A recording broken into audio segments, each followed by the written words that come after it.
ஜெபம் செய்வோம். எங்கள் அன்பின் பிதாவே, கர்த்தராகிய இயேசு கிறிஸ்துவின் மூலம் உம்மண்டையில் வருகிறோம்.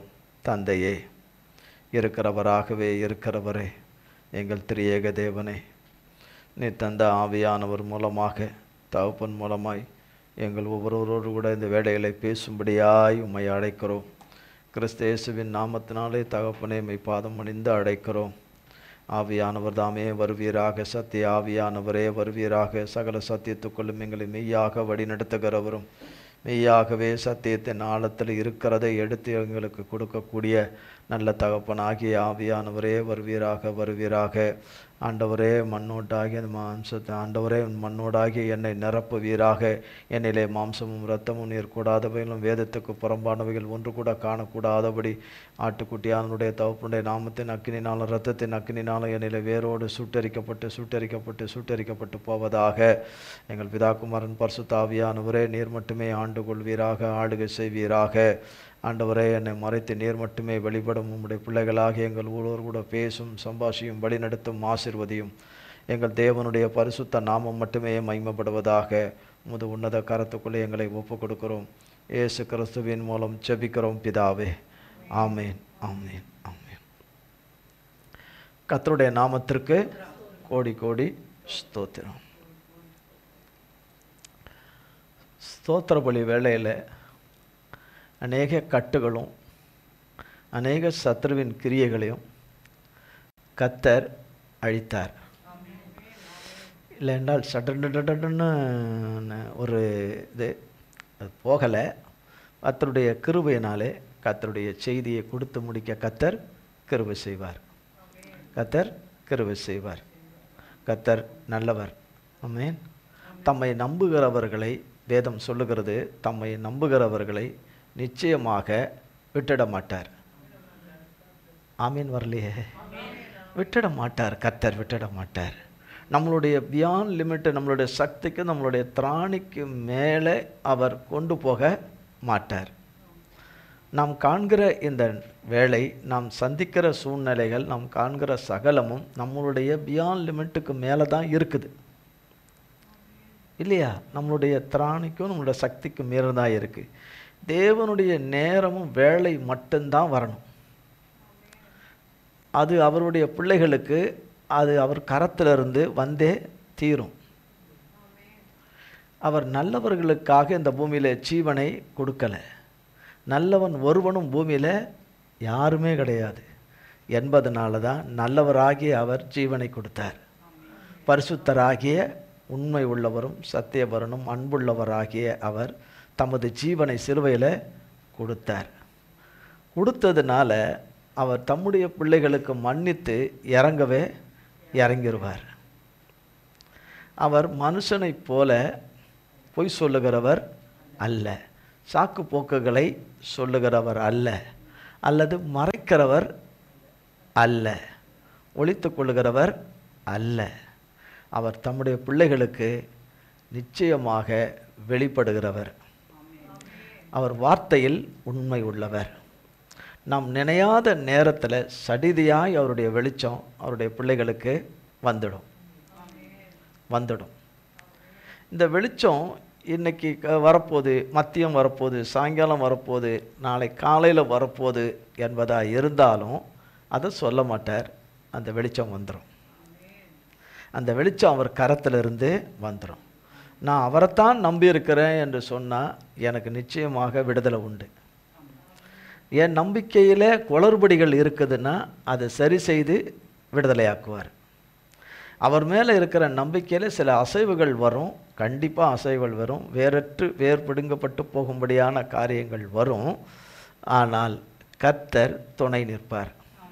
அந்த விசுவாசம் ஒழிந்து போகாதபடி பிதாவினிடத்திலே வேண்டிக் கொண்டிருப்பார்.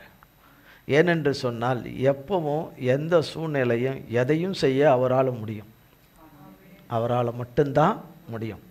நாம் எதிர்பார்த்து ஏமாந்து போகிறது போல காணப்படுது. நாம் எதிர்பார்ப்புகள் நிறைவேறாதனால சோர்வுகள் உண்டாவது, பயம் உண்டாகுது, நம்பிக்கை தளர்கிறது. இதையெல்லாம் காண்கிற தேவன் அதை பார்த்து தம்முடைய வார்த்தையை அனுப்பி தம்முடைய ஆவியை அனுப்பி பலப்படுத்தி ஸ்திரப்படுத்தி அவர்களை சீர்படுத்தி நிலை நிற்க செய்து தேவன் தர வேண்டிய நன்மைகளை, அவர் வாக்களித்த நன்மையை, அவர் வார்த்தையில் உண்மை உள்ளவராய் இருந்து அதை தந்து விடுகிற தேவனாய் இருக்கிறார். தந்துட்டு போ என்று சொல்லுகிற தேவனாய் இராதபடி தந்தவர் கூட இருந்து கடைசி பரியந்தமும் வழி நடத்துகிறவராய் இருக்கிறார். ஆமென், ஆமென். சத்ருவினிடத்திலிருந்து வருகிறது அத்தனையும் பொய். ஏனென்றால் அவன் பொய்க்கு பிதாவாக இருக்கிறதுனால கர்த்தர் செய்ய மாட்டார் என்கிறதே ஓயாத ஒரு பிரச்சாரமாக அவன் செய்து கொண்டே இருப்பான். எவ்வளவு நாளைக்கு கர்த்தர் செய்வார் என்று பொறுத்து கொண்டிருப்பாய் என்று. கர்த்தரை தவிர்த்தா வேறு செய்யறதுக்கு பூமியில் வேறு யாரும் இல்லை. சொல்லுகிறவனுடைய பேச்சை கேட்டதனாலே விளைவுகள் மோசமாக வந்துடுது. அவன்தான் திருப்பி எங்கனாலும் யார் மூலனாலும் எந்த வகையினாலும் பேசுகிறது விசுவாசத்துக்கு ஏற்றதாய்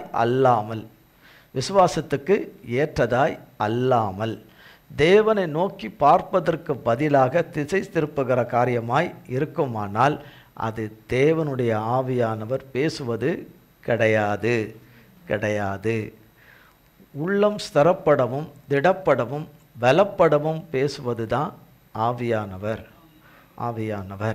இந்த ஆவியானவர் தான் பயப்படாத, உன் நம்பிக்கை வீண் போகவே போகாது, உன் முடிவை பற்றி உனக்கு நம்பிக்கை உண்டு என்று இன்னொரு வேதவசனம் நீதிமொழிகளில் இருக்குது. உன் முடிவை பற்றி உனக்கு நம்பிக்கை உண்டு. அந்த நம்பிக்கை யாரு? கர்த்தர் பேரிலே, கர்த்தருடைய வார்த்தையின் பேரிலே. அவர்தான் வார்த்தையில் உண்மை உள்ளவர். அவர் ஒருத்தர் தான் நேற்றும் என்றும் மாறாதவராய் இருக்கிறவர். ஒரு கால சூழ்நிலைகள் வரும்போது எப்பேற்பட்டவர்கள் கூட சிலர் கர்த்தரை மறுதலிக்கிறவர்களாக இருக்கிறார்கள்.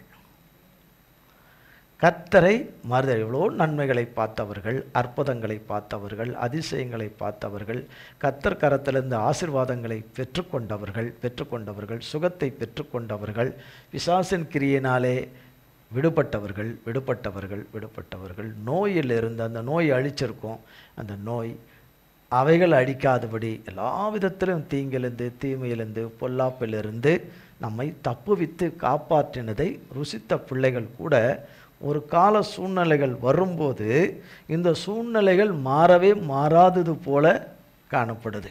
இந்த நிலைமைகள் மாறாதது போல காணப்படுகிறது.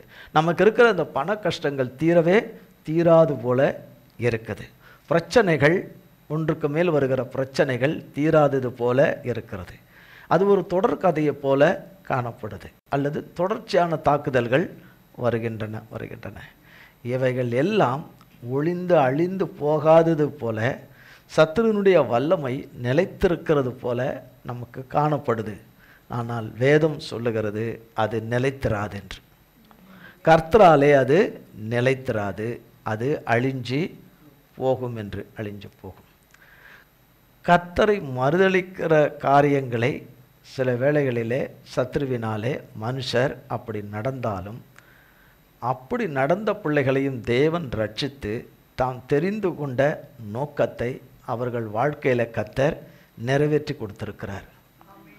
அந்த மாதிரி அநேகருக்கு நிறைவேற்றி கொடுத்திருக்கிறார். அதிலே பிரதானமாக ஒருத்தருக்கு நிறைவேற்றி கொடுத்திருக்கிறார். கர்த்தர் வேதத்தில் நிறைவேற்றி கொடுத்திருக்கிறார். யாரை நம்பணும் என்பது வேதத்தில் சொல்லப்பட்டிருக்கிறது. நம் திரியேக தேவனாகிய கர்த்தரை மட்டுமே நம்ப வேண்டும் என்று. நான் நம்புகிறது அவராலே வரும் என்று சங்கீதக்காரனாகிய தாவீது வேதத்தில் 62ஆம் சங்கீதம் 5ஆம் வசனத்தில் சொல்லியிருக்கிறார். அவரே தான் 121ஆம் சங்கீதத்தில் சொல்லியிருக்கிறார். எனக்கு ஒத்தாசை வரும் பர்வதங்களுக்கு நேராக என் கண்களை ஏறெடுப்பேன். வானத்தையும் பூமியும் படைத்த கர்த்தராலே எனக்கு ஒத்தாசை, அந்த இடத்துல அந்த அதிகாரத்தில் 2 வாட்டி வரும் என்று. சங்கீதம் 62:5 சொல்லப்படுகிறது, அவரிடத்திலிருந்து வரும் என்று. அப்படியானால் அது நியமிக்கப்பட்டிருக்கிற விடுதலை. கர்த்தராலே மன்னிப்பை பெற்று இரக்கம் பெற்று விடுதலையாகும்படியான ஒரு ஸ்லாக்கியம். நம்முடைய நீதினால் அல்ல, கர்த்தராகிய இயேசு கிறிஸ்துவின் நீதினாலே பிதாவாகிய தேவன் செய்யும்படியாய் நிச்சயமாக தம்முடைய பிள்ளைகளை கர்த்தர் மீட்டெடுத்துருவார் என்று சாத்தானுக்கும் சாத்தான் விழுந்து போன சேனைகளுக்கும் மிக நன்றாக தெரியும். தேவனுடைய பிள்ளைகளுடைய கண்ணீரை, துயராய் இருக்கிற கண்ணீரை, தாங்க முடியாத துயரங்களை நிச்சயமாக கர்த்தர் நீக்கிடுவார் என்று, சஞ்சலங்களையும் வருத்தங்களையும் வேதனைகளை நீக்குவார் என்றும் நன்றாக தெரியும். கூடுமானம் மட்டும் எவ்வளவு தூரம் அதிகப்படுத்த முடியுமோ அப்படித்தான் அதிகப்படுத்துகிற நிலைமைகள். ஆனால் கர்த்தரை நம்பி சேவிக்கிறவர்களுக்கு 7 மடங்கான சூடு அதிகமாக்கப்படுகிறது. ஆனால் அதிகமாக்கப்படுகிற அந்த சூடு, அந்த அக்கினி தேவ பிள்ளைகளை அழிக்காதபடி தேவன் அதன் நடுவிலே இருக்கிறார். இது 146ஆம் சங்கீதத்தில் வேதம் சொல்லுகிறது, தேவன் அதன் நடுவில் இருக்கிறார், அது அசையாது, தேவன் அதற்கு அதிகாலையில் சகாயம் பண்ணுவார். அப்போ ஒரு நாளிலே தேவனுடைய வெளிச்சம் வரப்போகுது. தேவ பிள்ளைகளுக்கு தேவனுடைய வெளிச்சம். நான் அதை நம்பலை என்று சொன்னால் நான் இன்னொருவரை நம்புகிறேன் என்று அர்த்தம். தேவன் சொல்லுகிறதை நான் நம்பவில்லை என்றால் நான் இன்னொருவரை நம்புகிறேன் என்று அர்த்தம். அது இன்னொருவனை அப்படி என்று சொல்லலாம். இன்னொருவனை நம்புகிறேன் என்று அர்த்தம். இன்னொருவன் என்று சொன்னால் யார் என்று தெரியும். அது பேர் சாத்தான் என்று. அவனை நம்புகிறேன் என்று. அவன் மூலமாய் சொல்லப்படுகிற பல விதத்திலே வருகிற குரலின் சத்தங்களின் வார்த்தைகளை நான் நம்புகிறேன் என்று அர்த்தம்.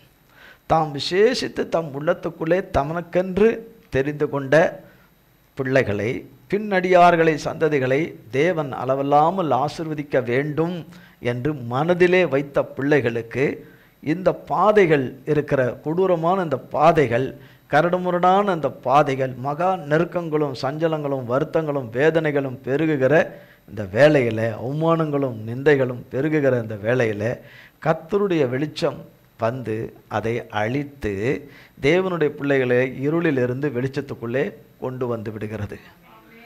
நிச்சயமாக கொண்டு வந்து விடும்.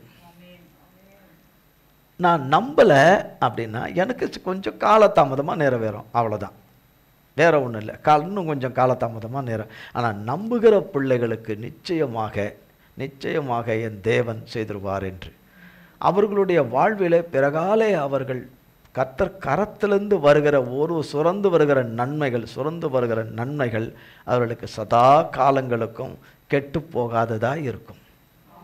அவர்கள் கெட்டு போகாதபடி அவர்களுக்கு அது கெட்டு போகாமல் இருக்கும். தேவனுடைய கரத்தில் வருவது கெட்டு போனது கிடையாது, நல்லது. கெட்டு போனவர்களை பரிசுத்தமாக்கி, மன்னித்து பரிசுத்தமாக்கி அவைகளை காத்து கொள்ளும்படி செய்கிற ஆசீர்வாதங்கள். கர்த்தருடைய கரத்திலிருந்து வருகிற மன்னிப்பு எங்கு கடந்து வருகிறதோ அங்கே தேவனுடைய இரக்கமும் வருது, தேவனுடைய கிருபையும் வருது, தேவனுடைய தயவும் வருது, தேவனுடைய வல்லமை வெளிப்படுது. தேவனுடைய நம்ம தேவன் நாளைக்கு காலையில் செய்கிறாரு. இன்றைக்கி அவ்வளோ தூரம் தூஷணம் பண்ணியாச்சு. காலையில் கர்த்தர் செய்யும்போது எவ்வளவு வெக்கக்கேடாக இருக்கும். கர்த்தர், ஐயோ நான் இன்னைக்கு போய் வாயை திறந்துட்டானே, இன்றைக்கி போய் நான் இப்படி பேசிட்டேனே, இன்றைக்கி போய் பண்ணிட்டேனே, கர்த்தர் மட்டும் நாளை காலையில் பண்ணுறேன்னு சொல்லியிருந்தாரா நான் பேசியிருக்க மாட்டேன். அது கர்த்தருக்கு ஏற்புடையதாக இருக்குமா? அது ஒருபோதும் ஏற்புடையதாய் இருக்காது. என்னையே நம்பி இருக்கிறவளை நான் கைவிட மாட்டேன் என்று தான் கர்த்தர் சொல்லியிருக்கிறார். சூழ்நிலைகள் அத்தனை கொடியதாக இருக்குது. மனுஷர் அவ்வளோ கொடியராய் இருக்கிறார்கள். தங்களிடம் தாங்கள் தப்பிவித்துக் கொள்வதற்கு மற்றவர்களை பயன்படுத்துகிறார்கள். ஒருவர் 1 கிலோ தான் தாங்க முடியும் என்றால் அவர்கள் மேலே 5 கிலோவை கொண்டு வந்து வைக்க முயற்சி செய்கிறார்கள். அவர்களுக்கு 1 கிலோ தான் அவர்களுக்கு, ஆனால் 5 கிலோவை கொண்டு வந்து வைக்கிறார்கள். ஆனால் வருத்தப்பட்ட பாரம் சுமக்கிறவர்களே, நீங்கள் எல்லோரும் என்னிடத்தில் வாருங்கள் என்று சொன்னது கர்த்தர் மட்டும்தான். நம்மளால் முடியாது. வருத்தப்பட்டு பாரம் சுமக்கிறவர்களே, நீங்கள் எல்லாரும் என்னிடத்தில் வாருங்கள், நான் உங்களுக்கு இளைப்பாறுதலை தருவேன் என்று அவர் தான் நமக்கு வாக்கு பண்ணியிருக்கிறார். இளைப்பாறுதலை நிச்சயமாய் தருவேன் என்று. தருவேன் என்று இளைப்பாறுதலை தருவேன்னா சமாதானத்தை தருவேன் என்று, இழந்த சமாதானத்தை தருவேன் என்று, இழந்த வருமானத்தை தருவேன் என்று, இழந்த காலங்களை திரும்ப தருகிற தேவன். ஆமென். தேவன் செய்து முடித்து தேவன் தமது கரத்தினாலே நிறைவேற்றும் போது தான் இத்தனை நாட்கள் ஏன் இப்படி ஆனது, இத்தனை நாட்கள் ஏன் இப்படி ஆனது என்கிற முழு விவரங்களும் பிறகு தெரிய வரும். கர்த்தருக்கு கோடி கோடி ஸ்தோத்திரம். மத்தேயு எழுதின சுவிசேஷம் 26ஆம் அதிகாரம்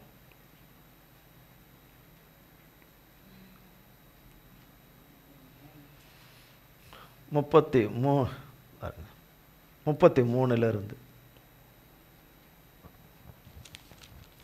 பேதுரு அவருக்கு பிரதியுத்தரமாக, உமது நிமித்தம் எல்லாரும் இடரலடைந்தாலும் நான் ஒரு காலும் இடரலடையேன் என்றான். இயேசு அவனை நோக்கி, இந்த ராத்திரியிலே சேவல் கூவுகிறதற்கு முன்னே நீ என்னை 3 தரம் மறுதலிப்பாய் என்று மெய்யாகவே உனக்கு சொல்லுகிறேன் என்றார். அதற்கு பேதுரு, நான் உம்மோடே மரிக்க வேண்டியதாய் இருந்தாலும் உம்மை மறுதலிக்க மாட்டேன் என்றான். சீஷர்கள் எல்லாரும் அப்படியே சொன்னார்கள். அப்பொழுது இயேசு அவர்களோடே கெத்செமனே எனப்பட்ட இடத்திற்கு வந்து சீஷர்களை நோக்கி, நான் அங்கே போய் ஜெபம் பண்ணும் அளவும் நீங்கள் இங்கே உட்கார்ந்திருங்கள் என்று சொல்லி பேதுருவையும் செபதேயுவின் குமாரர் இருவரையும் கூட்டிக் கொண்டு போய் துக்கமடையவும் வியாகுலப்படவும் தொடங்கினார். அப்பொழுது அவர், என் ஆத்துமா மரணத்துக்கேதுவான துக்கம் கொண்டிருக்கிறது, நீங்கள் இங்கே தங்கி என்னோடே கூட விழித்திருங்கள் என்று சொல்லி சற்று அப்புறம் போய் முகங்குப்புற விழுந்து, என் பிதாவே, இந்த பாத்திரம் என்னை விட்டு நீங்க கூடுமானால் நீங்கும்படி செய்யும், ஆகிலும் என் சித்தத்தின்படி அல்ல உம்முடைய சித்தத்தின்படியே ஆக கடவுது என்று ஜெபம் பண்ணினார். இது நமக்கு மிக நன்றாய் தெரியும். இந்த சம்பவம் நன்றாய் தெரியும். பேதுரு சொல்லுகிறார் 33, உமது நிமித்தம் எல்லாரும் இடரல் அடைந்தாலும், எல்லாரும் விட்டுட்டு போனாலும், அந்த இடரல்னா விட்டுட்டு போனாலும், எல்லாரும் விட்டுட்டு போனாலும் நான் மாத்திரம் என்ன செய்ய மாட்டேன், இடரல் அடையவே மாட்டேன், உம்மை விட்டு போவே மாட்டேன். அப்போனா ஏதோ சம்பாஷணை நடந்திருக்குது, பேசியிருக்கிறார்கள், சீஷர்கள் பேசி கொண்டிருந்திருக்கிறார்கள், காரியங்களை பேசி கொண்டிருந்திருக்கிறார்கள். அதனால தான் அவர்கள் அதை சொல்லுகிறார்கள். அப்போ ஏசப்பா கிட்ட சொல்லும்போது ஏசப்பா சொல்லியிருக்கலாம், நீ இடல் அடைவ அல்லது இடல் அடைய மாட்ட அப்படின்னு சொல்லியிருக்கலாம்.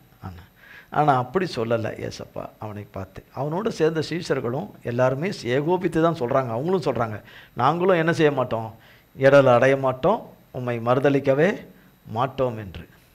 12 சீஷர்களில் ஒருத்தனுக்கு தான் சொல்கிறார், பேதுருக்கு தான் சொல்கிறார். சேவல் கூவதற்கு முன்னே ராத்திரியிலே, இந்த ராத்திரியிலே சேவல் கூமா கூவாதான்னு நிறைய பேருக்கு தெரியும்.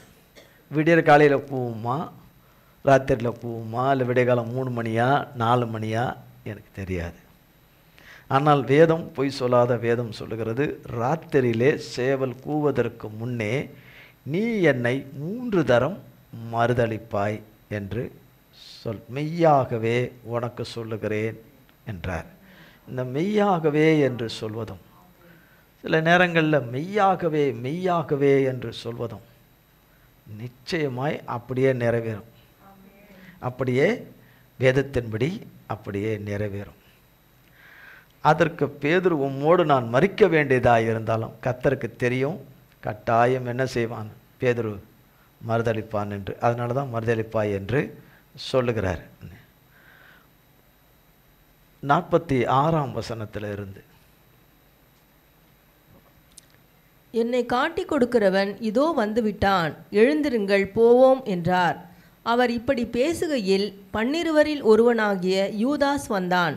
அவனோடே கூட பிரதான ஆசாரியரும் ஜனத்தின் மூப்பரும் அனுப்பின திரளான ஜனங்கள் பட்டயங்களையும் தடிகளையும் பிடித்து கொண்டு வந்தார்கள். அவரை காட்டி கொடுக்கிறவன், நான் எவனை முத்தம் செய்வேனோ அவன்தான் அவனை பிடித்து கொள்ளுங்கள் என்று அவர்களுக்கு அடையாளம் சொல்லியிருந்தான். உடனே அவன் இயேசுவினிடத்தில் வந்து, ரபி வாழ்க என்று சொல்ல அவரை முத்தம் செய்தான். இயேசு அவனை நோக்கி, சிநேகிதனே, என்னத்திற்காக வந்திருக்கிறாய் என்றார். அப்பொழுது அவர்கள் கிட்ட வந்து இயேசுவின் மேல் கை போட்டு அவரை பிடித்தார்கள். அப்பொழுது இயேசுவோடு இருந்தவர்களில் ஒருவன் கை நீட்டி தன் பட்டயத்தை உருவி பிரதான ஆசாரியனுடைய வேலைக்காரனை காதர வெட்டினான். அப்பொழுது இயேசு அவனை நோக்கி, உன் பட்டயத்தை திரும்ப அதன் உறையிலே போடு. பட்டயத்தை எடுக்கிற யாவரும் பட்டயத்தால் மடிந்து போவார்கள். நான் இப்பொழுது என் பிதாவை வேண்டிக் கொண்டால் அவர் 12 லேகியோனுக்கு அதிகமாக தூதரை என்னிடத்தில் அனுப்ப மாட்டார் என்று நினைக்கிறாயா? அப்படி செய்வேனானால் இவ்விதமாய் சம்பவிக்க வேண்டும் என்கிற வேத வாக்கியங்கள் எப்படி நிறைவேறும் என்றார்.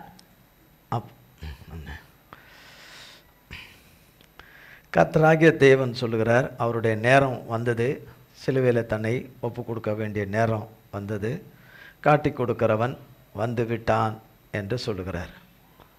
இது நன்றாய் நமக்கு தெரியும். இந்த சம்பவம் நடந்து உடனே எல்லாருக்குள்ள ஒரு சலசலப்பு உண்டாகிறது. யூதாஸ் நினச்சிருப்பார், ஏசப்பா டப்புன்னு மறைஞ்சிருவாருன்னு.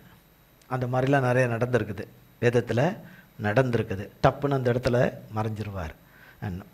அப்படி மறைஞ்சிருவார், கர்த்தர் மறைஞ்சிருவாருன்னு நினச்சான். இல்லை, அப்படி செய்யவே இல்லை. அப்படி செய்வது அவருடைய சித்தமே அல்ல.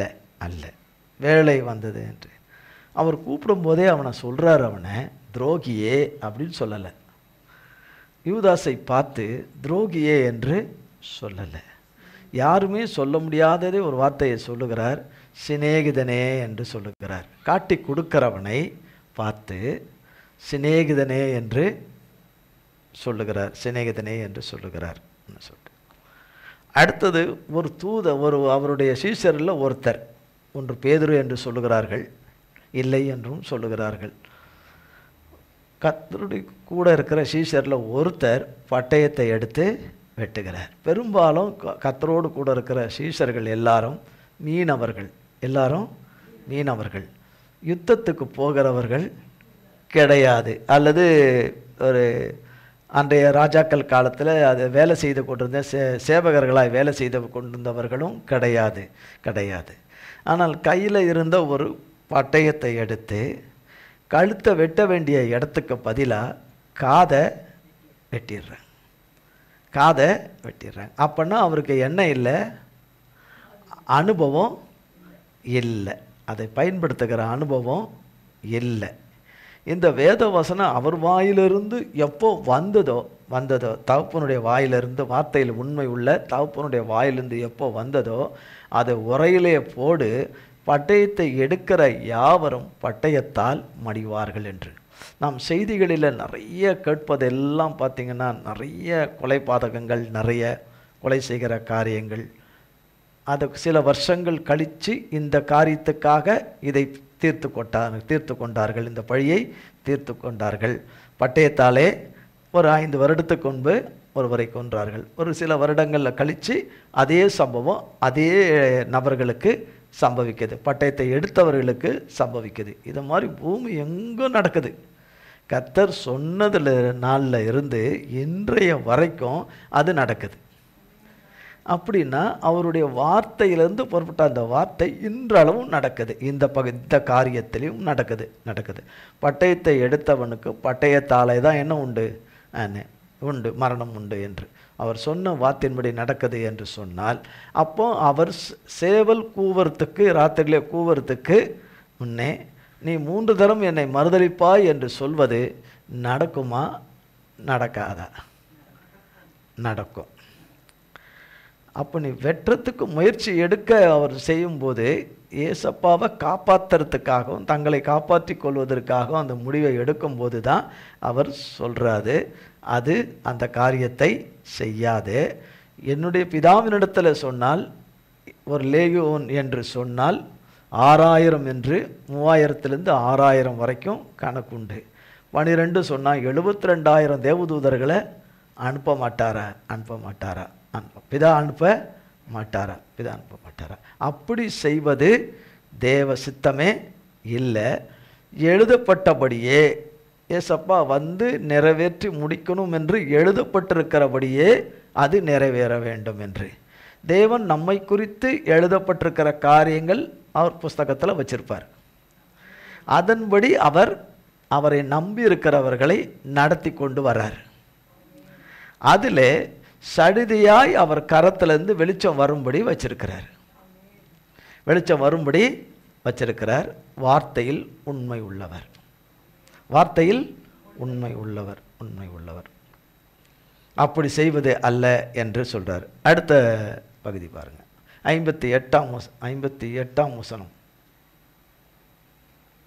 பேதுரு தூரத்திலே அவருக்கு பின் சென்று பிரதான ஆசாரியனுடைய அரமனை வரைக்கும் வந்து உள்ளே பிரவேசித்து முடிவை பார்க்கும்படி சேவகரோடே உட்கார்ந்தான். பிரதான ஆசாரியரும் மூப்பரும் சங்கத்தார் யாவரும் இயேசுவை கொலை செய்யும்படி அவருக்கு விரோதமாய் பொய்சாட்சி தேடினார்கள். ஒருவரும் அகப்படவில்லை. அநேகர் வந்து பொய்சாட்சி சொல்லியும் அவர்கள் சாட்சி ஒவ்வவில்லை. கடைசியிலே 2 பொய் சாட்சிகள் வந்து தேவனுடைய ஆலயத்தை இடித்து போடவும் 3 நாளைக்குள்ளே அதை கட்டவும் என்னாலே ஆகும் என்று இவன் சொன்னான் என்றார்கள். அப்பொழுது பிரதான ஆசாரியன் எழுந்திருந்து அவரை நோக்கி, இவர்கள் உனக்கு விரோதமாய் சாட்சி சொல்லுகிறதை குறித்து நீ ஒன்றும் சொல்லுகிறது இல்லையா என்றான். இயேசுவோ பேசாமல் இருந்தார். அப்பொழுது பிரதான ஆசாரியன் அவரை நோக்கி, நீ தேவனுடைய குமாரனாகிய கிறிஸ்துதானா? அதை எங்களுக்கு சொல்லும்படி ஜீவனுள்ள தேவன் பேரில் உன்னை ஆணையிட்டு கேட்கிறேன் என்றான். அதற்கு இயேசு, நீர் சொன்னபடிதான்.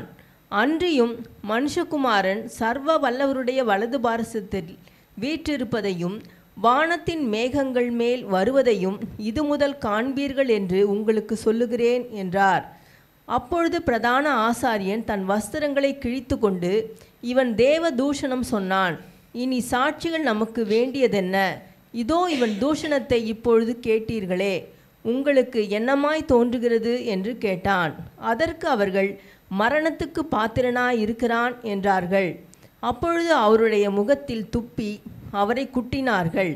சிலர் அவரை கன்னத்தில் அறைந்து, கிறிஸ்துவே, உம்மை அடித்தவன் யார்? அதை ஞான திருஷ்டியினால் எங்களுக்கு சொல்லும் என்றார்கள். அத்தருணத்தில் பேதுரு வெளியே வந்து அரமனை முற்றத்தில் உட்கார்ந்திருந்தான். அப்பொழுது வேலைக்காரி ஒருத்தி அவனிடத்தில் வந்து, நீயும் கலிலேயனாகிய இயேசுவோடே கூட இருந்தாய் என்றாள். அதற்கு அவன், நீ சொல்லுகிறது எனக்கு தெரியாது என்று எல்லாருக்கும் முன்பாக மறுதலித்தான். அவன் வாசல் மண்டபத்திற்கு போனபொழுது வேறொருத்தி அவனை கண்டு, இவனும் நசரேயனாகிய இயேசுவோடே கூட இருந்தான் என்று அங்கே இருந்தவர்களுக்கு சொன்னாள். அவனோ அந்த மனுஷனை நான் அறியேன் என்று ஆணையிட்டு மறுபடியும் மறுதலித்தான். சற்று நேரத்திற்கு பின்பு அங்கே நின்றவர்கள் பேதுருவினிடத்தில் வந்து, மெய்யாகவே நீயும் அவர்களில் ஒருவன், உன் பேச்சு உன்னை வெளிப்படுத்துகிறது என்றார்கள்.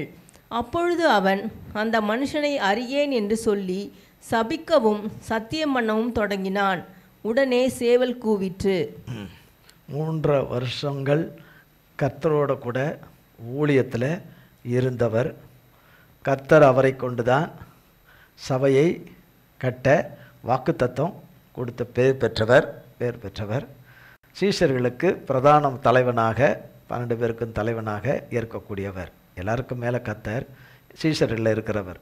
எல்லா விதத்திலும் கர்த்தராலே வாக்குத்தத்தம் பண்ணப்பட்டவர். இந்த சபையின் மேல் என் கல்லை கட்டுவேன் என்று, பாதாளத்தின் வாசல் அதை மேற்கொள்வது இல்லை என்று. அந்த பேதுரு, தேவனுடைய சர்வ மகத்துவத்தையும் வல்லமையும் பார்த்த பேதுரு, அவரோட கூடவே எத்தனை மணி நேரமும் அவரோட கூடவே போவும் வரவும் உறங்கவும் சாப்பிடவும் கொள்ளவும் இருந்தவர். நம்ம அப்படி யாருமே கிடையாது. அவர் அப்படி இருந்தவர், கூடவே இருந்தவர், எல்லாவற்றையும் பார்த்தவர், கொண்டவர். அவர் வாயிலிருந்து ஒன்று வந்தால் அது அப்படியே நடக்கும், அப்படியே சம்பவிக்கும், அப்படியே நிறைவேறும். அப்படி ஆயிரமான அற்புதங்களை, லட்சக்கணக்கான அற்புதங்களை பார்த்தவர், கண்டவர். அவருக்கு உள்ளே மாம்சத்திலே ஒரு வார்த்தை சத்ருவினாலே வந்துருச்சு. நீங்கள் மறிக்க வேண்டியதே இருக்கக்கூடாது, மறிக்கக்கூடாது. அப்படி தான் சொல்கிறார் அவர். மறிக்கக்கூடாதுன்றதுனால தான் அவர் ஏசப்பா சிலுவையிலெல்லாம் மறிக்கக்கூடாது, அந்த இதெல்லாம் பண்ணக்கூடாதுன்னு அதுக்கு முந்தின அதிகாரத்திலலாம் பார்த்தீங்கன்னா சொல்வார். நீங்கள் மறிக்கலாம் கூடாது அதெல்லாம். அப்போ தேவனுக்கு ஏற்றவைகளை நீ சிந்திக்கலை, மனுஷனுக்கு ஏற்றவைகளை சிந்திக்கிற, அப்பாலை போ சாத்தானே என்று சொல்லுகிறார். அப்போ தேவன் மேலே அவ்வளவு அக்கறை, பாசம், அன்பை காட்டுவர போல தான் சொல்கிறார், எல்லாமே சொல்கிறார். ஆனாலும் அப்படிப்பட்டவரே நிச்சயமாக மறுதலிப்பான் என்பதை அவர் அறிந்திருந்தார். பேதுருவனுடைய நிலைமையை தேவன் அறிந்திருந்தார். அவர் போயிட்டாருன்னா நமக்கு யார் இருப்பா, எப்படி நடக்கும், அடுத்தது எப்படி? அவர் உயிர்த்தெழு வேண்டுறாரு, 3ஆவது நாள் உயிர்த்தெழு வேண்டுறாரு, அவர் இருப்பேன்றாரு. அப்படின்னா நம்ம அவரெல்லாம் நம்பி விட்டு வந்தோமே, சகலத்தையும் விட்டு வந்தோமே, பல குழப்பங்களில், பல வேதனைகளில் அவர் தவித்து கொண்டு இருக்கிறார். தேவன் அவருடைய பலவீனத்தை அறிந்திருந்தார். தேவன் சொன்னபடி நடக்கும் என்று பேதுரு நினைத்தாரோ நினைக்கலையோ, மற்றவர்களுக்கு தேவன் சொல்லுகிற காரியங்கள் எல்லாம் அப்படியே நடக்கும் என்று நம்புகிறவர். அவருக்கு தேவன் சொன்னது இப்படியாக இருக்கும் என்று சொன்னதை, அவர் வாழ்விலே அது நிறைவேறும் என்பதை நம்பினாரோ இல்லையோ, ஆனால் கர்த்தராகிய தேவன் அவர் மேலே வச்ச சித்தத்தையும் நோக்கத்தையும் மாற்றாமல் வச்சிருந்தார். அவர் மேலே வச்சிருந்த உன்னதமான நோக்கத்தையும் சித்தத்தை விலக்காமல் அப்படியே வைத்திருந்தார். அன்பினாலே அப்படியே வைத்திருந்தார்.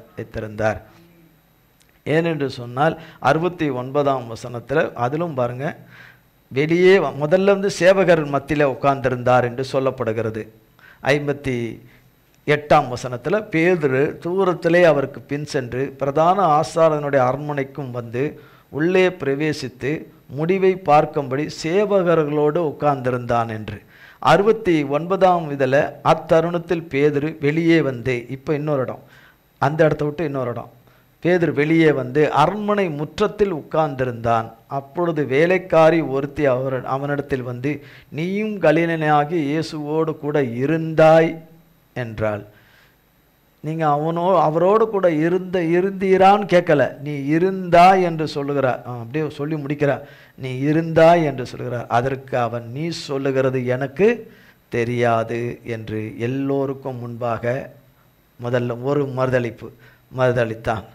அவன் மறுபடியும் வேறொரு இடத்துக்கு, அந்த இடத்த விட்டு இன்னொரு இடத்துக்கு மாறுகிறார். அதற்கு அவன் வாசல் மண்டபத்திற்கு போனபோது வேறு ஒருத்தி அவனை கண்டு, இன்னும் நசரேயனாகிய இயேசு, நீயும் அவனை கண்டு இவனும் நசரேயனாகிய இயேசுவோடு கூட இருந்தான் என்று அங்கே இருந்தவர்களுக்கு சொன்னால், அவனோ, இப்போ வார்த்தை மாறுது, அவனோ அந்த மனுஷனை ஆண்டேன், ஆண்டவரே என்று சொல்லுகிற பேதுரு, அந்த மனுஷனை நான் அறியேன் என்று ஆணையிட்டு மறுபடியும் மறுதளித்தான். மறுதளித்தான். 73 சற்று நேரத்துக்கு பின்பு அங்கே நின்றவர்கள் பேதுருவினிடத்தில் வந்து, மெய்யாகவே நீயும் அவர்களில் ஒருவன், உன் பேச்சு உன்னை வெளிப்படுத்துகிறது. ஏசப்பாவோடு இருந்து பேசி பழகின அந்த வார்த்தை சொல்லுது, நீ ஏசப்பாவுடைய ஆள் தான் என்று சொல்லுகிறார்கள். அப்பொழுது அவன் அந்த மனுஷனை அறியேன் என்று சொல்லி சபிக்கவும் சத்தியம் பண்ணவும் தொடங்கினான். இப்போ என்ன ஆயிட்டு, கூடிடுச்சு. வாழ்க்கையில் அநேக காரியங்களில், அநேக இடங்களில், அநேக மனுஷரிடத்தில் இதை பார்க்குறோம், இதை என்றளவும் பார்க்குறோம், இந்த ஸ்டேஜ் வரைக்கும் பார்க்குறோம். மனுஷனை அறியேன் என்று சொல்லி சபிக்கவும் சத்தியம் பண்ணவும் தொடங்கினான். உடனே சேவல் போயிற்று. 75ஆம் வசனம் பாருங்க. அப்பொழுது பேதுரு சேவல் கூவுகிறதற்கு முன்னே, நீ என்னை 3 தரம் மறுதலிப்பாய் என்று இயேசு தன்னிடத்தில் சொன்ன வசனத்தை நினைத்து கொண்டு வெளியே போய் மனங்கசந்து அழுதான். அவர் நான் சொன்னது சரி என்று அவர் நினைக்கல. இப்போ ஏசப்பா சொன்னாங்களே, சொன்னபடியே என்ன ஆகுது, சொன்னாக்குது.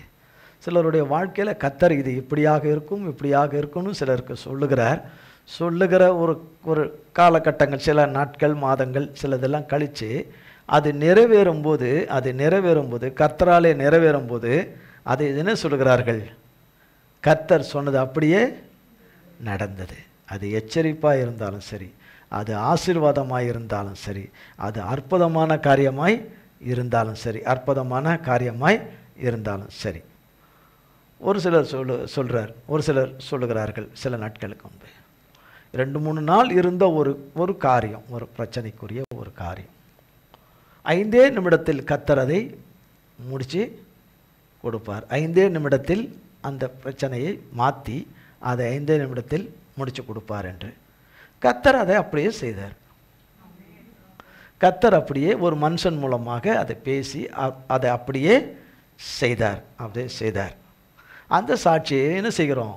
கேட்குறோம். அந்த சாட்சியையும் கர்த்தர் செய்ததை, கர்த்தர் சொன்ன வார்த்தையில் உண்மை உள்ளவராக இருந்து அதே நபருக்கு கடந்த ஆண்டிலே பல நன்மைகளை கர்த்தர் செய்தார், பல அற்புதங்களை கர்த்தர் செய்தார். அவர் என்ன சொன்னாரோ, என்ன காண்பித்தாரோ அதன்படியே செய்தார். அவர் கொடுத்த ஆசீர்வாதத்துக்கும் நன்மைக்கும் விரோதமாக வந்து நிற்கும் போதும் அப்படி அது சம்பவிப்பதில்லை, அது நீங்கி போகும் என்று சொன்னார். அது நீங்குவதற்கான வழியையும் காரியங்களையும் பிறக்க செய்திருக்கிறார். இன்றைக்கும் அது சத்தியமான வார்த்தையாய் அவருடைய வார்த்தைகள் நிறைவேறி கொண்டே தான் வருது. நீண்ட கால போராட்டமாக இருக்கிறதற்கு, நீண்ட ஆசீர்வாதத்தை பெறுவதற்கு நீண்ட போராட்டம் நடக்குது. அந்த நீண்ட போராட்டத்துக்கு கர்த்தருடைய இரத்தம், மன்னிப்பின் இரத்தம் முற்றுப்புள்ளி வைக்குது. கர்த்தருடைய இரத்தம் தான் முற்றுப்புள்ளி வைக்கும். சிலுவையில் முற்றுப்புள்ளி வைத்தவர், நம்முடைய பாவ சாபங்களுக்கு முற்றுப்புள்ளி வைத்தவர். நமக்கு வர வேண்டிய மரணத்தை அவர் எடுத்துக்கொண்டார். சாபத்தை எடுத்துக்கொண்டார், தகப்பன் எடுத்துக்கொண்டார். நம்முடைய காலங்களை எல்லாம் நாம் கடந்து போகிற ஒவ்வொரு காலகட்டத்தையும் மனதில் வைத்து தான் ரத்தம் சிந்தினார். நாம் நல்லவர்கள் என்று அல்ல, நாம் பொல்லாதவர்கள் என்று அறிந்து ரத்தம் சிந்தினார். நாம் மறுதளிக்கிறவர்கள் என்று நன்றி இல்லாதவர்களாக இருப்போம் என்று அறிந்து ரத்தம் சிந்தினார். நாம் தவறு செய்கிறவர்கள், தப்பிதம் செய்கிறவர்கள், மீறுகிறவர்கள் என்று அறிந்து நமக்காக அவர் நொறுக்கப்பட்டார், அடிக்கப்பட்டார். ஆமென். எல்லாமே அவர் மனதில் வைத்து ஒவ்வொருவரையும் மனதில் வைத்து தான் அதை நிறைவேற்றி கொடுத்திருக்கிறார். அந்த பரிகாரத்தை சிலுவையிலே செலுத்திட்டார் கர்த்தர். பெரும் பரியந்தமும் கொடிய பிரசவ வேதனையாக இருக்குது, கொடிய அவமானமாக இருக்குது, பெரிய பிரசவ வேதனையாக இருக்குது, தாங்க முடியாததாக இருக்கிறது, அத்தனை லேபர் பெயினாக இருக்கிறது. ஆனால் நிச்சயமாக நன்மை பிறந்துவிடும். கர்த்தரால் பிறந்துடும், வேறு எவராலையும் பிறக்காது. அவர் நியமிச்சிருக்கிற காரியத்தில், அவர் நியமித்திருக்கிற வழியில், அவர் நியமித்திருக்கிற வாசல்ல அது நிறைவேறும். பொய் சொல்லாத தேவன் அவர் வார்த்தையின்படி நிறைவேறணும். மார்க் 1ஆம் அதிகாரம்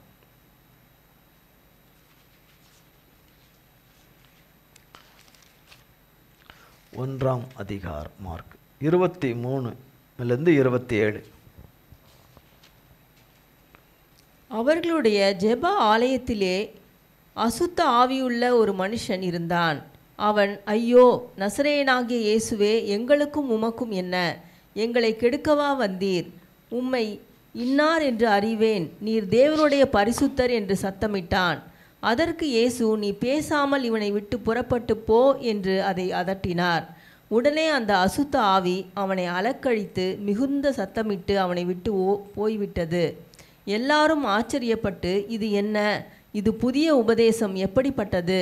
இவர் அதிகாரத்தோடே அசுத்த ஆவிகளுக்கும் கட்டளையிடுகிறார், அவைகள் இவருக்கு கீழ்ப்படுகிறதே என்று தங்களுக்குள்ளே ஒருவரோடொருவர் சொல்லிக் கொண்டார்கள். மனுஷன் கீழ்ப்படிவது கஷ்டம், ஆவிகள் கீழ்ப்படிவது ஈஸி. ஆவிகள் கீழ்ப்படிவது ஈஸி. 24ஆம் வசனம், ஐயோ, நசரேயனாகிய இயேசுவே, எங்களுக்கும் உமக்கும் என்ன? எங்களை கெடுக்கவா வந்தீர்? எங்களை கெடுக்கவா வந்தீர் என்று. 23ஆம் வசனம் மேலே சொல்லப்படுது, மார்க் 1:23. அவர்களுடைய ஜெப ஆலயத்திலே அசுத்த ஆவி உள்ள ஒரு மனுஷன் இருந்தான் என்று. எத்தனை மனுஷன்? மனுஷன் ஒன்று தான். மனுஷன் ஒன்று தான். ஆனால் 24ஆம் வசனத்தில் அவன், ஐயோ நசரேயனாகிய இயேசுவே, எங்களுக்கும் எங்களுக்கும் அப்படின்னா எப்படி? நிறைய பேர். ஒரு மனுஷனுக்குள்ள நிறைய ஆவி இருக்குள்ள. எவ்வளோ? நிறைய இருக்கு. வேதத்தின்படி பார்த்தா ஒரு வேளை 10லேருந்து ஆரம்பிக்கலாம், 500லேருந்து ஆரம்பிக்கலாம், 6000 வரைக்கும் உள்ளே இருக்குது. எவ்வளோ இருக்குது? உள்ளே இருக்குது. இதில் எவ்வளோ இருந்ததோ. அப்போ நிறைய இருக்குது, ஒன்றுக்கும் மேற்பட்ட நிறைய இருக்குது. அப்போ எங்களை கெடுக்கவா வந்தீர்? இந்த மனுஷனுடைய அந்த மனுஷனாகி அந்த ஆலயத்துக்குள்ளே, அந்த வீட்டுக்குள்ளே, அவனுக்குள்ளே நாங்கள் அத்தனை பேரும் சேஃபாக உள்ளே இருக்கிறோம். இப்போ நீங்கள் எங்களை அனுப்பிட்டீங்கன்னா நாங்கள் இப்போ வேறு ஒரு இடம் தேடி போகணும். வேறு ஒரு இடம்னா வேறு ஒரு மனுஷனையோ மனுஷியோ தேடி நாங்கள் என்ன செய்யணும்? நாங்கள் போகணும். இவனிடத்தில் நாங்கள் ரொம்ப வருஷ காலமாக இருந்துட்டோம், உள்ளே இருந்துட்டோம், இவனோட இருந்துட்டோம்.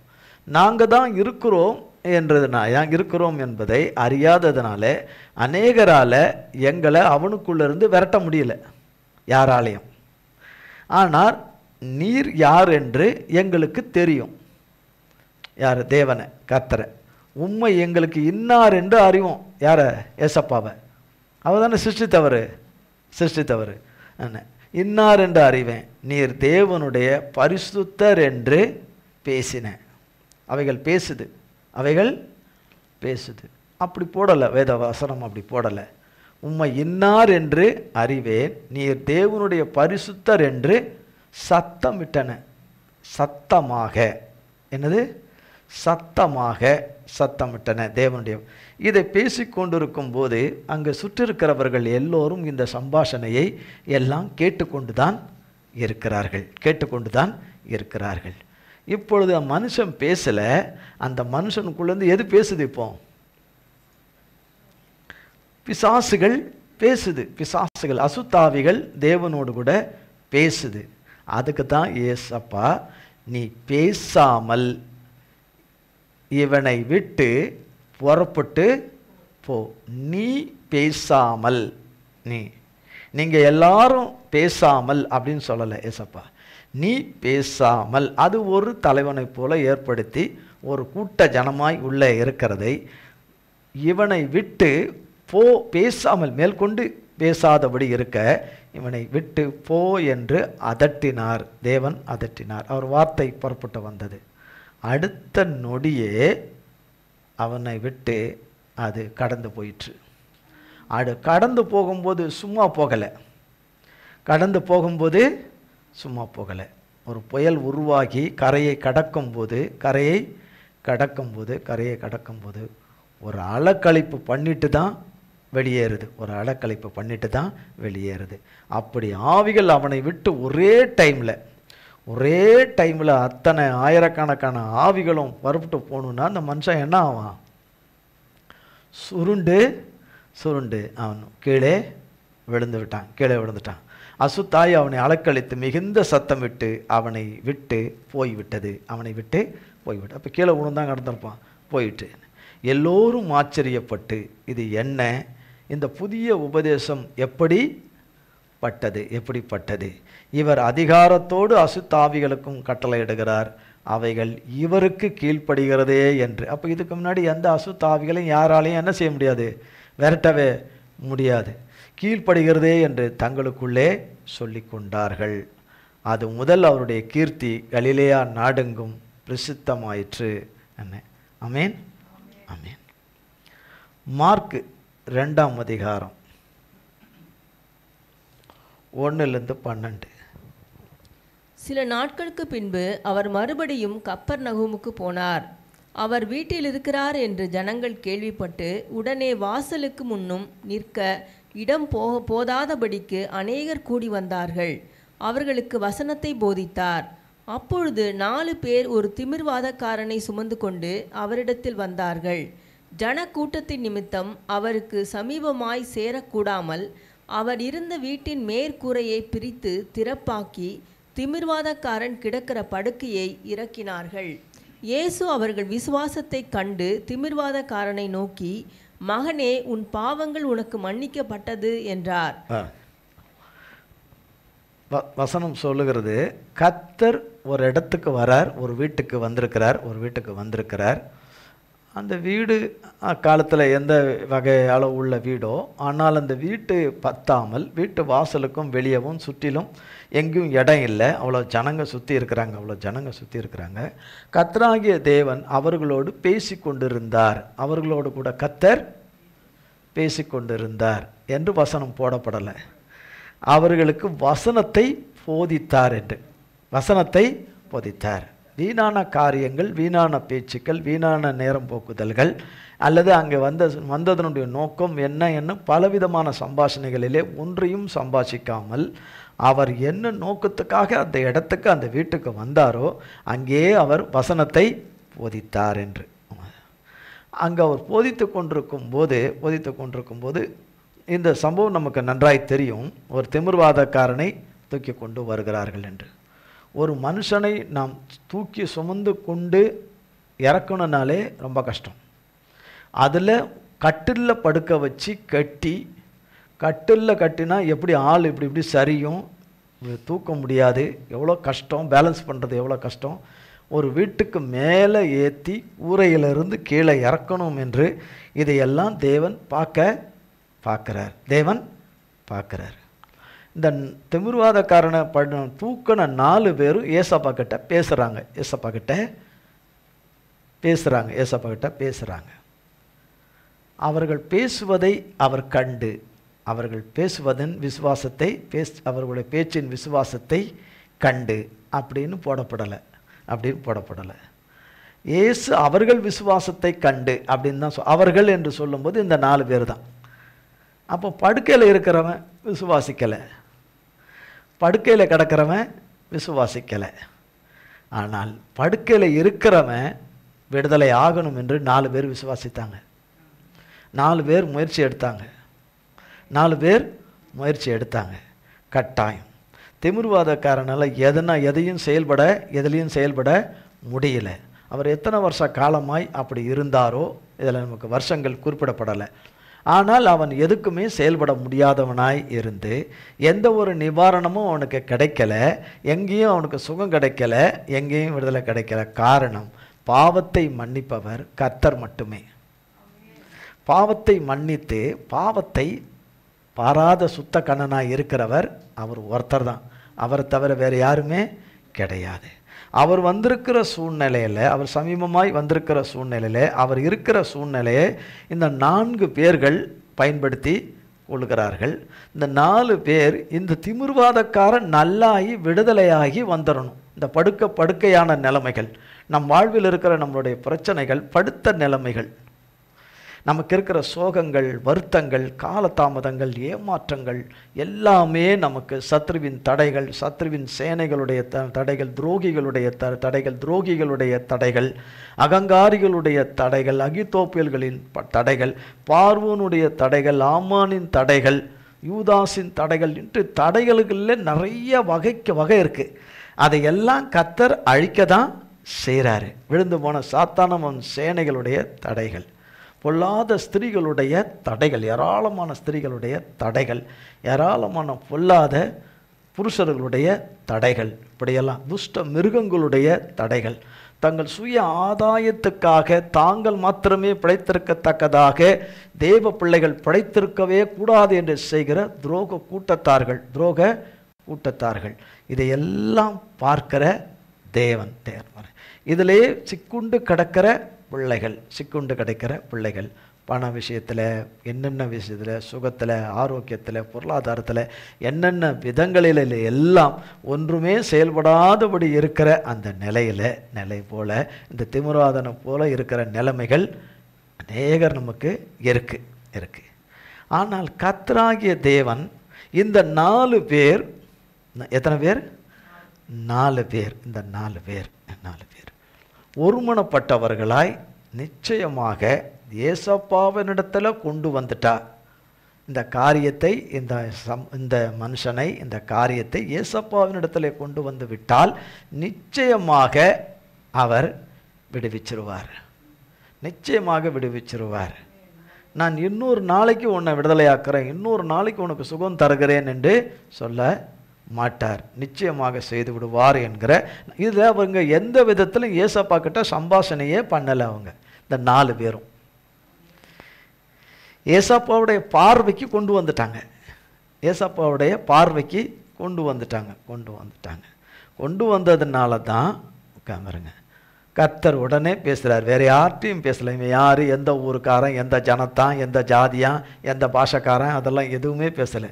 இயேசு அவர்கள் விசுவாசத்தை கண்டு திமிர்வாதக்காரனை நோக்கி, மகனே உன் பாவங்கள் உனக்கு மன்னிக்கப்பட்டது என்றார்.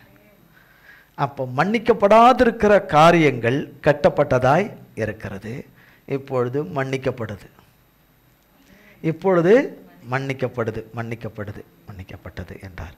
அங்கே உட்கார்ந்திருந்த வேதபாரகர்களில் சிலர், இவன் இப்படி இவன் என்று சொன்னால் ஏசப்பாவை தான் அப்படி சொல்கிறாங்க, இவன் இப்படி தேவதூஷணம் சொல்லுகிறது என்ன? தேவன் ஒருவரே அன்றி பாவங்களை மன்னிக்கத்தக்கவர் யார் என்று தங்கள் இருதயங்களிலே சிந்தனை பண்ணி கொண்டார்கள். வேதபாரகரிலே சிலர் என்று சொல்லுகிற இவர்கள் தேவன் வேத வசனத்தை போதித்து கொண்டிருந்தார் என்று 2ஆம் வசனம் சொல்லுகிறது. அநேகர் கூடி வந்திருக்கையில் அவர்களுக்கு வசனத்தை போதித்தார் என்று. அப்போ இந்த போதித்து கொண்டிருக்கும் போதே வேதபாரகரில் சிலரும் அங்கே உட்கார்ந்துருக்காங்க. வேதத்தை நன்றாக அறிந்தவர்கள், ஆகமங்களை நன்றாக அறிந்தவர்கள், சத்தியத்தை அறிந்திருக்கிறோம் என்று சொல்லுகிறவர்கள், பண்டிதர்கள் அங்கே இருக்கத்தான் செய்கிறார்கள். அவர்களுக்கு தான் இந்த எண்ணம் வருது, இது தேவ தூஷணம் என்று, தேவனை தவிர வேறு ஒருவரும் பாவத்தை மன்னிக்க முடியாதே என்று சொல்லி அவர்கள் சிந்தனை பண்ணி கொண்டிருந்தார்கள்.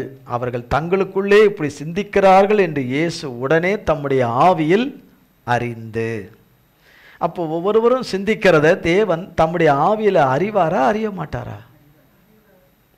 கட்டாயம் என்ன செய்வார்? அறிவார். அவர்கள் சிந்திக்கிறதுக்கு முன்பும் அறிஞ்சு அறிந்து வைத்திருப்பார். அதுதான் தாவீது 139ஆம் சங்கீதத்தில் சொல்றார், என் உட்கார்தலையும் என் எழுந்திருக்கதலையும் நீர் என்ன செய்கிறீர்?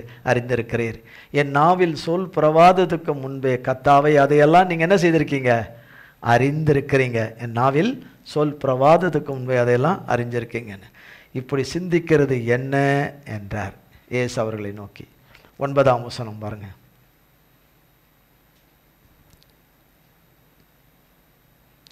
மார்க் 2ஆம் அதிகாரம் 9ஆம் வசனம். உன் பாவங்கள் உனக்கு மன்னிக்கப்பட்டது என்று சொல்வதோ, எழுந்து உன் படுக்கையை எடுத்துக்கொண்டு நடவென்று சொல்வதோ எது எளிது?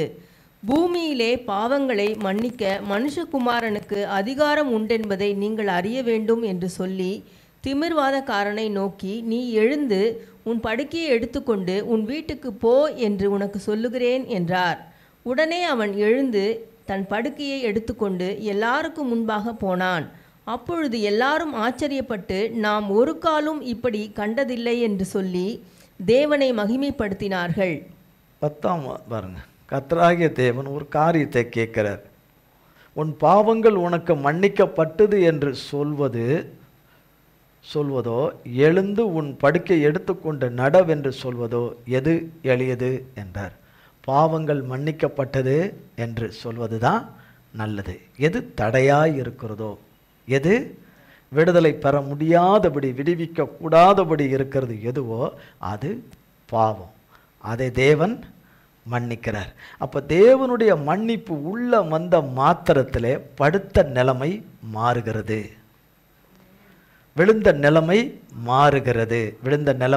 மாறுகிறது, கொடிய சூழ்நிலைகள் மாறுகிறது, கொடிய சம்பவங்களுக்கு முற்றுப்புள்ளி வருது.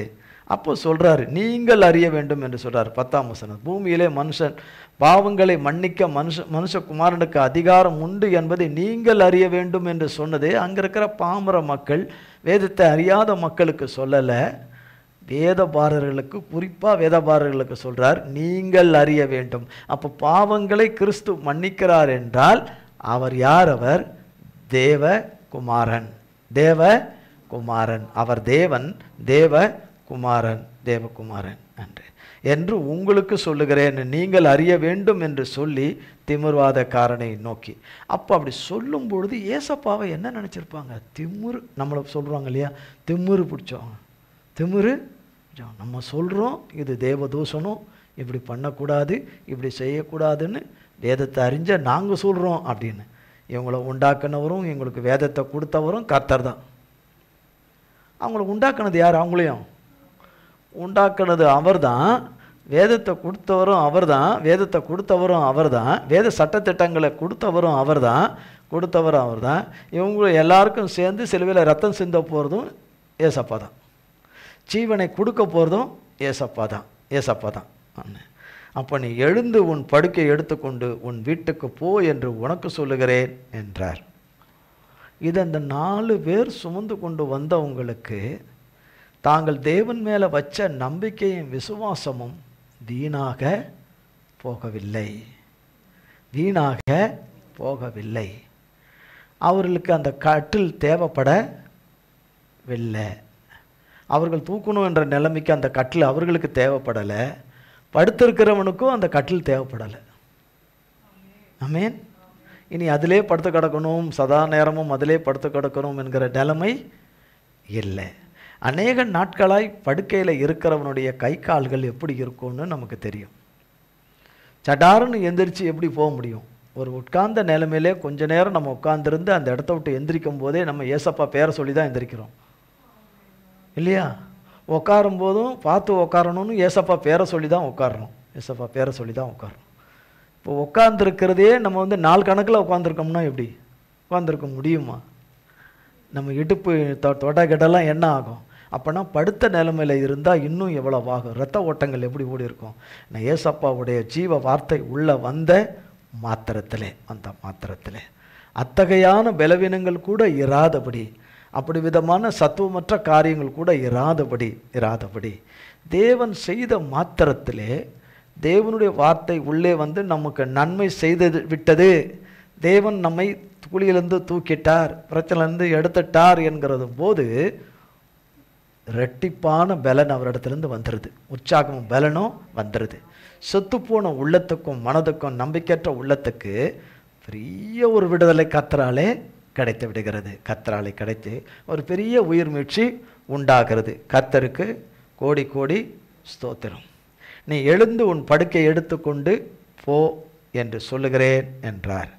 உடனே அவன் எழுந்து தன் படுக்கையை எடுத்துக்கொண்டு எல்லோருக்கும் முன்பாக போனான். அப்பொழுது எல்லோரும் ஆச்சரியப்பட்டு நாம் ஒரு காலம் இப்படி கண்டதில்லை என்று சொல்லி தேவனை மகிமைப்பட்டார்கள். கர்த்தருடைய நாமத்திற்கு ஸ்தோத்திரம். கடைசி வசனம்தான் 2ஆம் அதிகாரம் 12 பின்பகுதியில். அப்பொழுது எல்லோரும் ஆச்சரியப்பட்டு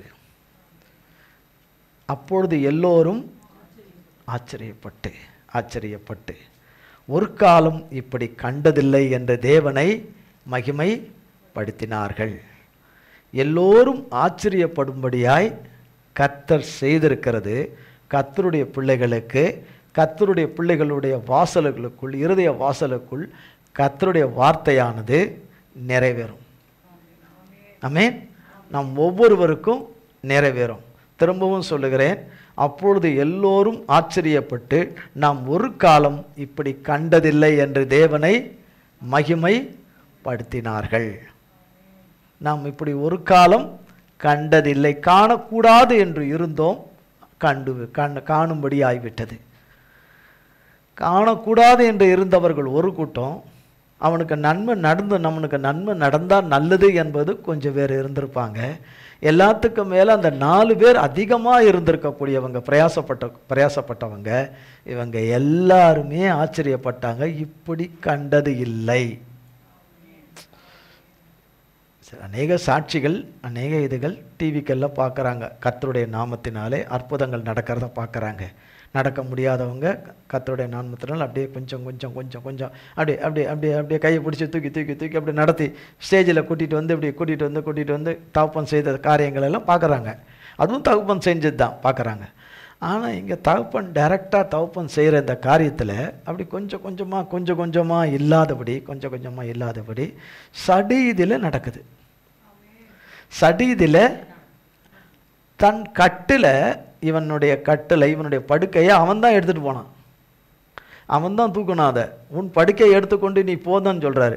திமிருவாதக்காரனை தூக்கிட்டு வந்தவங்க தூக்கலை, அவர் தான் அதை எடுத்துட்டார். அதுக்கப்புறம் அவனுக்கு பயன்படலை. பார்த்தவர்களுக்கு வரும்போது இவனை சுத்தமாக பிரேதமாக பார்த்தோமே, இவனை ஒரு பிரேதம் மாதிரி பார்த்தோமே, உயிர் மட்டும் இருக்குது, வேறு எந்த இதுவும் கிடையாது இவன்கிட்ட. இவனால் பண்ண முடிய நிலைமைகள் எதுவுமே இல்லை, சுத்தமாக இருக்கிறான். ஆனால் திரும்பி போகும்போது, கத்திரிடத்துலேருந்து வந்தவன் திரும்பி போகும்போது அவனை சுமக்கிற கட்டிலும் அவனுக்கு தேவையில்லை, அந்த பெட்டும் அவனுக்கு தேவையில்லை, திமிருவாதக்காரனை தூக்கினவர்களுடைய ஒத்தாசையும் இனி தேவையில்லை. ஆனால் இவன் நலமடைய வேண்டும் என்று விரும்பினவருடைய விசுவாசத்தினாலே கர்த்தர் அந்த நிலைமையை மாற்றினதை இந்த ஆச்சரியத்தை அவர்கள் பார்த்து இனி இவர்களுக்கு தூக்க வேண்டிய நிலைமை இல்லை, படுத்து கொண்டிருக்க வேண்டிய நிலைமைகள் இல்லை, செத்து கொண்டிருக்கிற நிலைமைகள் இல்லை. எல்லோரும் ஆச்சரியப்பட்டு இப்படியும் தேவன் செய்வாரா? நமக்கும் அப்படியே செய்வார். நம்முடைய விசுவாசம் நமக்குள்ளே நாம் சொல்லுகிறோம். நம்முடைய ஒவ்வொருவரையும் கர்த்தரை வைத்து பார்க்கும் பொழுது நிலைமைகள் சூழ்நிலைகள் விசுவாசிக்க கூடாதபடி இருந்தாலும், ஆனால் அந்த நிலையிலே விசுவாசிப்பது தான் விசுவாசம் என்று தேவன் சொல்லுகிறார். ஆமென். எல்லோரும் ஆச்சரியப்பட்டு தேவனை மகிமைப்படுத்துகிறதை கர்த்தர் தம்முடைய பிள்ளைகளுடைய வாழ்விலே, நம் வாழ்விலே கர்த்தர் செய்து வார்த்தையில் உண்மை உள்ளவர் என்பதை மெய்ப்பிப்பார். கர்த்தர் வார்த்தையில் உண்மை உள்ளவர் என்பதை மெய்ப்பிப்பார், நிச்சயமாக மெய்ப்பிப்பார். நம்முடைய வார்த்தைகள் தடையாயிராதபடி, நம்முடைய வார்த்தைகள் தேவனுக்கும் நமக்கும் நடுவாக தடையாயிராதபடி, சாத்தான் நம்முடைய வார்த்தைகளை கொண்டு வந்து நன்மை செய்யாதும் தேவனை என்று சொல்லாதபடி கர்த்தருடைய நாமத்தை நாம் துதிப்போம், கர்த்தரை மகிமைப்படுத்துவோம், கர்த்தருக்கு நன்றி சொல்லுவோம். சடிதியாய் தேவன் செய்கிற அற்புதமான காரியங்களுக்காக தேவனுக்கு கோடி கோடி ஸ்தோத்திரம். பொய்யானவருடைய வார்த்தை அல்ல, அவர் பொய்யானவர் கிடையாது, அவர் சத்தியபரன். ஆமென். நாம் நன்மையை பெற்றுக்கொள்வதில்லை என்று சொல்பவன் பொய்யன், நாம் நன்மை பெற்றுக்கொள்வது நிச்சயம் என்று சொல்வது தேவன். ஆமென். அந்த தேவன் நம் ஒவ்வொருவரோடு கூட இருக்கிறார். அதற்காக கோடி கோடி ஸ்தோத்திரம். இந்த நாளில் செய்தியை கொடுக்க கர்த்தர் கொடுத்த பலனுக்காக கோடி கோடி ஸ்தோத்திரம். 1ஆம் தேதி திருவிருத்த ஆராதனை உண்டு. ஆமென். ஆமென். கர்த்தர் இந்த வார்த்தைகளை நம் ஒவ்வொருவருக்கும் ஆசீர்வதிப்பாராக. ஜெபம் செய்வோம். எங்கள் அன்பின் பிதாவே, கர்த்தராகிய இயேசு கிறிஸ்துவின் மூலம் மண்டலே வருகிறோம். தந்தையாகிய தேவனே, இந்த நாளிலும் ஆராதனை வேளையிலே ஆண்டவரை இருந்த ஏராளமான பலவீனங்களிலே, சோர்வுகளிலே தகப்பனாகிய தேவனே, அல்லேலூயா, உம்முடைய கரம் இறங்கி ஆண்டவரை பலப்படுத்தி மாலை ஆராதனையை ஆண்டவரை கிருபையாய் நடத்தி முடிக்க கிருபை செய்தீரே, உமக்கு ஸ்தோத்திரம்.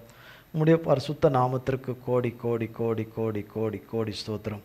எல்லா பயத்துக்கும் நீங்களாக்கி ரட்சிக்கிற உம்முடைய வேலை சமீபமாய் இருப்பதற்காய், சமீபித்து வந்திருப்பதற்காய் கோடி கோடி கோடி. எந்நேரமும் உம்முடைய பிள்ளைகளை நீர் மன்னித்து தூக்கி எடுக்கிற கிருபையின் விடுதலைக்காக எல்லோரும் ஆச்சரியப்பட்டு உமது நாமத்தை மகிமைப்படுத்தும்படியாய் நீர் செய்திருக்கிற அற்புதங்களுக்காக கோடி கோடி ஸ்தோத்திரம். உன்னதமானவரே, உமது கரத்திலே எங்களை அத்தனை பேரையும் கொடுக்கிறோம். எங்கள் ஒவ்வொருடைய ஜீவனும் வாழ்வும் உம்முடைய பார்வையிலே பிரதியாய் இருப்பதாக. ஒவ்வொருவருடைய காரியங்களும் செயல்களும் உமது கரத்தினாலே ஆசீர்வதிக்கப்படுவதாக. எல்லா பயத்துக்கும் நீங்களாக்கிற நல்ல நீங்களாக்கி ரட்சித்த நற்செய்தியை நீர் ஒவ்வொருவருக்கும் தருவதற்காய் கோடி கோடி கோடி ஸ்தோத்திரம். உமது கரத்தில் எங்கள் அத்தனை பேரையும் ஒப்பு கொடுக்கிறோம். உம்முடைய கல்வாரி இரத்தத்தினாலே எங்களை மூடி மறைத்து பாதுகாத்து கொள்ளும். இயேசு கிறிஸ்துவின் மூலம் செபிக்கிறோம் பிதாவே, ஆமேன், ஆமேன், ஆமேன். என் ஆத்துமாவே கர்த்தரை ஸ்தோத்திரி, என் முழு உள்ளமையர் பரிசுத்த நாமத்தை ஸ்தோத்திரி. என் ஆத்துமாவே கர்த்தரை ஸ்தோத்திரி, கர்த்தர் செய்த சகல உபகாரங்களை மறவாதே. ஆமேன், ஆமேன், ஆமேன். கர்த்தராகிய இயேசு கிறிஸ்துவின் கிருபையும் பிதாவாகிய தேவனுடைய அன்பும் பரிசுத்த ஆவியானவருடைய அந்யோன்ய ஐக்கியமும் பராமரிப்பும் பாதுகாவலும் என்றென்றைக்கு நம்முனையோர் கூட சதா காலங்களுக்கும் நிலைத்திருப்பதாக. ஆமேன், ஆமேன், ஆமேன். இயேசுவின் ரத்தம் ஜெயம். இயேசுவின் பரிசுத்த நாமத்திற்கு ஸ்தோத்திரம். God bless you.